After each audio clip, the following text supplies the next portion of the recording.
आज आप लोगों ने भी पढ़ा होगा, बड़ा खुलासा हुआ और दिल्ली पुलिस ने अपनी चार्जशीट में 6 खिलाड़ियों और 9 अन्य लोगों की गवाही और साक्ष्यों के आधार पर चार्जशीट में भाजपा सांसद और कुश्ती संघ के अध्यक्ष बृजभूषण सिंह पर यौन उत्पीड़न का, स्टॉकिंग मतलब पीछा करने का, इंटिमिडेशन मतलब धमकाने और डराने का गंभीर आरोप तो लगाया ही है, साथ ही मुकदमा चलाने और दंडित करने की आवश्यक कार्रवाई कराने का कोर्ट से आह्वान किया है।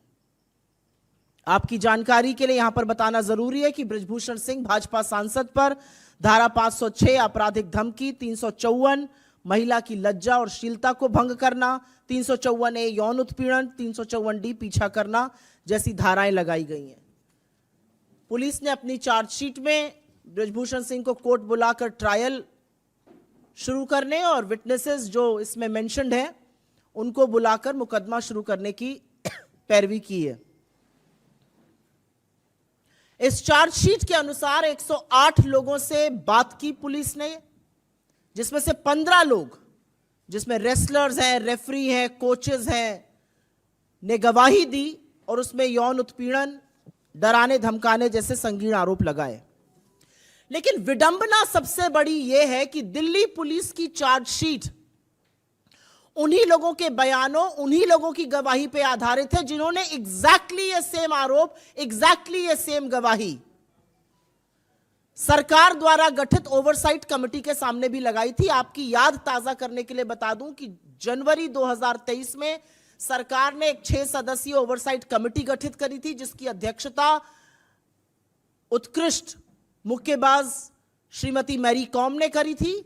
उन्होंने फरवरी के दौरान इन खिलाड़ियों की और अन्य लोगों की बात सुनी, जिस बातचीत के दौरान ये गंभीर आरोप लगाए गए। लेकिन अप्रैल 2023 में जब इस ओवरसाइट कमेटी ने स्पोर्ट्स मंत्रालय में अपनी रिपोर्ट प्रस्तुत करी, रिपोर्ट पेश करी, सबमिट करी, तो उसमें उन्होंने बृजभूषण सिंह के खिलाफ उठे आरोपों पर मानो आंख मूंद ली, एक आपत्ति नहीं जताई और पुलिस कार्रवाई तक की कोई मांग नहीं की।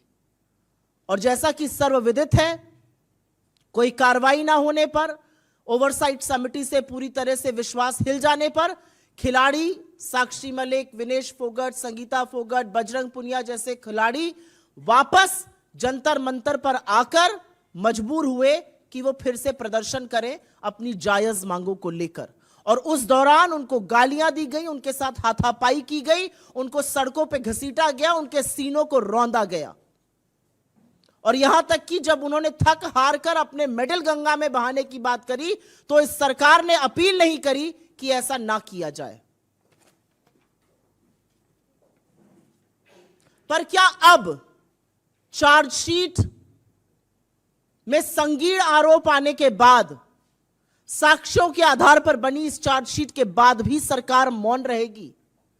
क्या अभी भी प्रधानमंत्री कुछ नहीं बोलेंगे? क्या अभी भी महिला बाल विकास मंत्री स्मृति ईरानी अपना मुंह तभी खोलेंगी जब राहुल गांधी के खिलाफ विश्व गणना रहेगा? क्या खेल मंत्री अनुराग गोली मारो ठाकुर तभी नारे लगाएंगे जब दिल्ली में दंगे कराए जाएंगे? इस चार्जशीट पर कोई कुछ नहीं बोलेगा। क्या अभी भी संरक्षण बृजभूषण शरण सिंह को दिया जाता रहेगा? क्योंकि असलियत यह है कि अगर जरा सा भी नैतिकता, रत्ती भर नैतिकता इस सरकार में, इस देश के प्रधानमंत्री में, इस देश के गृह मंत्री में, भाजपा के अध्यक्ष में होती तो संरक्षण बेटियों को मिलता, बेटियों के खिलाफ अपराध करने वाले आरोपी को नहीं। लेकिन यह देश भी देख रहा है और यह देश देख रहा है कि कैसे लगातार, नॉट वंस नॉट ट्वाइस, एक बार नहीं, 2 बार नहीं, लगातार भारतीय जनता पार्टी नेताओं, सरकार और प्रधानमंत्री का संरक्षण आरोपी को मिलता है इस देश की बेटियों के विरुद्ध। तो इस मंच से हमारे प्रधानमंत्री से बहुत ही चंद कुछ सवाल हैं। हमारा पहला सवाल तो वही है जो यह सवाल पूरा देश सोच रहा है। महिला खिलाड़ियों के खिलाफ यौन शोषण के मामले पर प्रधानमंत्री चुप क्यों हैं? उन बेटियों के मामले पर जिनको उन्होंने अपने घर की बेटी कहा, उन खिलाड़ियों के मामले पर जिनके साथ उन्होंने फोटो खिंचवाने में मिनट भर भी देरी नहीं करी, प्रधानमंत्री इस पर मौन क्यों है? प्रधानमंत्री अपने चहेते सांसद बृजभूषण सिंह को पार्टी से कब निकाल फेंकेंगे, यह सवाल आज देश पूछ रहा है। आज देश पूछ रहा है कि भाजपा सांसद और कुश्ती संघ के जो अध्यक्ष हैं बृजभूषण सिंह, उनकी गिरफ्तारी कब होगी, क्यों इतनी छूट मिली हुई है उनको। और अंत में मोदी जी, आपकी सरकार बृजभूषण सिंह को संरक्षण देना कब बंद करेगी। बिकॉज यहां पर वस्तुतः स्थिति यह है कि यहां पर देश का विपक्ष आपसे सवाल नहीं पूछ रहा है। आपका टेस्ट, आपका परीक्षण इस समय देश की बेटियां करना चाहती हैं। क्या नैतिकता है जरा सी भी आप में, और आप क्या कीजिएगा। I will very briefly make the same statement in English. In a huge revelation that we all woke up to, and something that one has known about, the Delhi police has filed its charge sheet, and in its charge sheet, on the basis of evidence and allegations made by some of India's most decorated athletes, referees, coaches, and other vendors, they have filed serious charges of sexual misconduct, sexual harassment, molestation, and stalking against BJP MP and also the Wrestling Federation Chief Brijbhushan Singh. The charge sheet invokes Section 506, criminal intimidation, Section 354, outraging modesty of a woman, Section 354, sexual harassment, 354D, stalking. The police has, of course, asked the court to summon Brijbhushan Singh for trial and has asked witnesses to be called in for questioning as well. According to this charge sheet, 108 people were investigated and questioned, 15 of whom, which includes India's most decorated athletes, referees, coaches, all corroborated the allegations that were made. It is, however, indeed very, very ironical that the charge sheet is based on exactly the same allegations that were raised before the oversight committee set up by the government. If you remember, in January 2023, the government set up a 6-member oversight committee headed by Mary Kom. In February, players, athletes, coaches, referees were summoned by this committee. They made allegations of sexual exploitation, sexual harassment against the Wrestling Federation chief, against the BJP MP.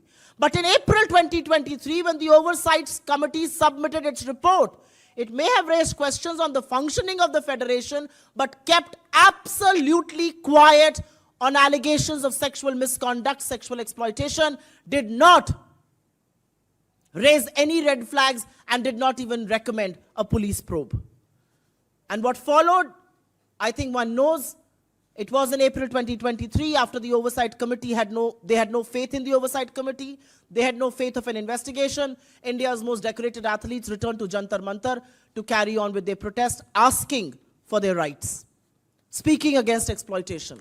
And during this time, they were mercilessly beaten up, they were dragged, they were hurled abuses at, and when they decided to drown their medals in the river, the government did not even choose to make an appeal to them. And which is why I think the most important factors that come to question today is, will the government continue to remain quiet? Will the Women and Child Development Minister Smriti Irani only speak when she's spewing venom against Rahul Gandhi? Will she turn a blind eye to very grave charges being made in this charge sheet? Will Sports Minister Anurag Golimaro Thakur come out in the open and say a word of solidarity with the athletes? I also think the moral bankruptcy of this government, of the Prime Minister, of the Home Minister, of the BJP, its chief JP Nadda, is on test. Will Brijbhushan Singh continue to be the member of parliament for the BJP? And will the BJP not once, not twice, but repeatedly continue to offer political patronage, protection, and support to the perpetrator of the crime here and not the women? And from this platform, we are only asking 4 questions of the Prime Minister. Why is Prime Minister Modi conspicuously silent on charges of sexual exploitation against one of his own members of parliament being labeled by decorated athletes who he called his own? When will the Prime Minister and the BJP President throw Brijbhushan Sharan Singh out of the Bharatiya Janata Party? When will the MP and the Wrestling Federation chief be arrested?